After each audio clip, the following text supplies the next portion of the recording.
Hello students, हम numerical problems discuss कर रहे हैं related to correctness of checking the correctness of formula.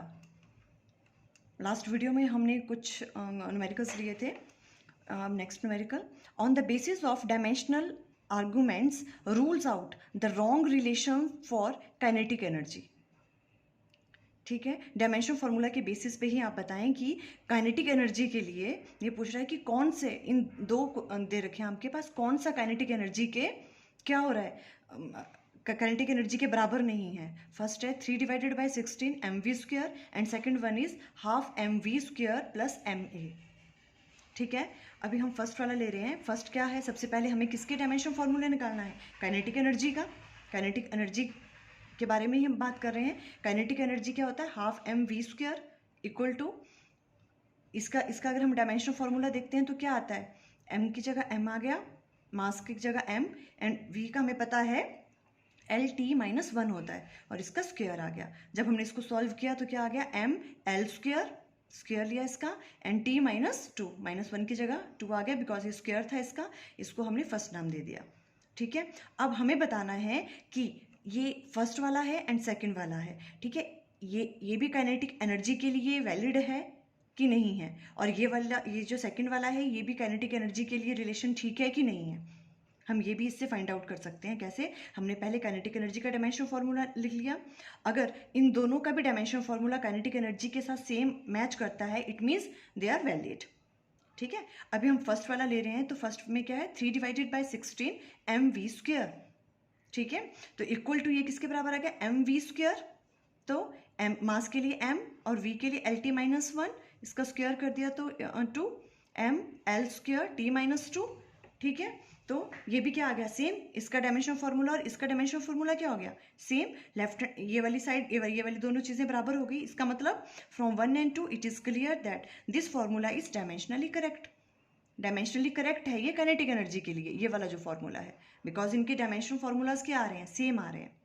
तो फर्स्ट वाला तो डायमेंशनली करेक्ट आ गया कि हाँ वो काइनेटिक एनर्जी का जो काइनेटिक एनर्जी का है वो फार्मूला ये इसके साथ वैलिड है। ठीक है, ये है। नेक्स्ट वाला हम देखते हैं ये है कि नहीं है, ये हाफ mv² प्लस ma। ठीक है, अब इसके लिए भी हम डायमेंशन फार्मूला निकालते हैं। ये तो सेम, मास के लिए m, v के लिए LT-1 और उसका स्क्वायर कर दिया, प्लस m के लिए मास a क्या हो गया, एक्सेलेरेशन। एक्सेलेरेशन का क्या होता है, LT-2। सॉल्व किया आपने इसको, ml2 T-2 प्लस ml_T-2। ये पॉसिबल है कि नहीं है, ये तो पॉसिबल ही नहीं है। ठीक है, ये आपने वैसे पढ़ा होगा principle of homogeneity. Principle of homogeneity क्या कहता है कि आप वही क्वांटिटीज ऐड कर सकते हो जो सेम होती हैं। दो सेम क्वांटिटीज को ही आप ऐड कर सकते हो और सेम क्वांटिटीज को ही आप सब्ट्रैक्ट कर सकते हो। डिफरेंट क्वांटिटीज को आप ऐड कर ही नहीं सकते। ये अलग क्वांटिटी होगी, ml2T-2 है, और ये ml_T-2 है। ये तो अलग अलग क्वांटिटीज हैं, ये ऐड हो ही नहीं सकती। इट मीन्स ये क्या नहीं है, एग्जिस्ट ही नहीं कर रहा है। इसका मतलब ये ऐड नहीं हो सकती है, इसका मतलब ये एग्जिस्ट ही नहीं कर रहा है। तो इस फॉर्मूले में प्रॉब्लम लग रही है। ठीक है, this is not possible as quantities with different dimensions can not be added, because अलग अलग है इनके डायमेंशंस, तो ये ऐड नहीं हो सकते। इसका मतलब जो रिलेशन सेकंड वाला है, ये रिलेशन है, ये क्या है, रॉन्ग है। ठीक है, कभी कभी आपको इस टाइप के भी क्वेश्चंस पूछ लेते हैं कि आपको डायमेंशनली प्रूव करना है कि क्या है ये रिलेशन एग्जिस्ट करता है या नहीं करता है। ठीक है, अभी हम नेक्स्ट न्यूमेरिकल लेते हैं। Check the correctness of the equation. इसमें भी आपने इक्वेशन करनी है चेक कि वो करेक्ट है कि नहीं है।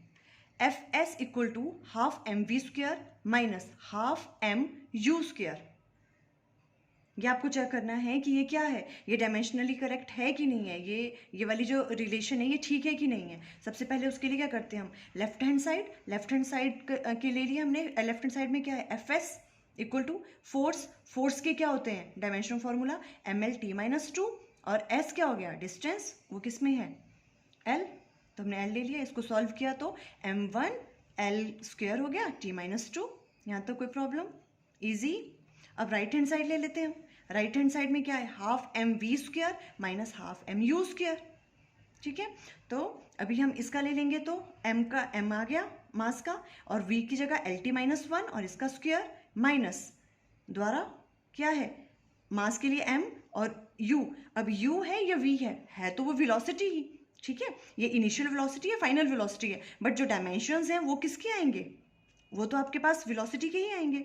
तो LT-1 और इसका स्क्वायर, इसका डायमेंशन आ गया, यहाँ आ गया m1 L2 T-2 और माइनस m1 L2 T-2, ठीक है।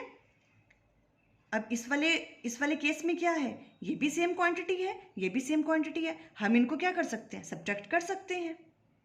प्रिंसिपल ऑफ होमोजेनिटी भी यही कहती है कि हम सेम क्वांटिटी के सेम क्वांटिटीज़ को क्या कर सकते हैं, सब्ट्रैक्ट कर सकते हैं। इसमें से हमने ये माइनस किया तो भी क्या आएगा, यही आएगा।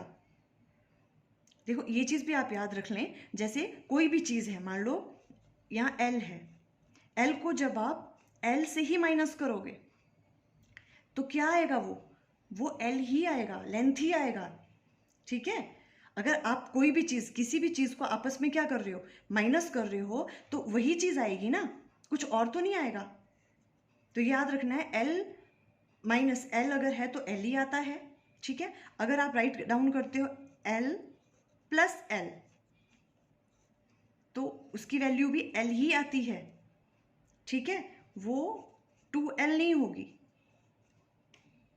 ठीक है। उसको ऐसे ही राइट डाउन करना है, L प्लस L किसके बराबर होता है, L के ही बराबर, ठीक है। जैसे अभी हम कह रहे हैं कि अगर हम लेंथ की बात करते हैं, हमने 3 मीटर को ऐड किया 2 मीटर्स में तो 5 मीटर्स आया, तो रहा तो वो लेंथ ही ना, कुछ और तो चेंज नहीं हुआ। तो इसको और इसको हम ऐड करते हैं तो ऐसे आता है। तो ये सेम डायमेंशंस की क्वांटिटीज़ हैं, सेम क्वांटिटीज़ हैं। अगर ये माइनस हमने इनको किया तो जो इसका आंसर है वो क्या आएगा, यही आएगा, सेम m1 L2 T-2, ये इसके बराबर आ गया। लेफ्ट हैंड साइड भी ये, राइट हैंड साइड भी। इसका मतलब जो फॉर्मूला है वो क्या है आपका, डायमेंशनली करेक्ट है, ठीक है। क्लियर है, ओके, थैंक यू।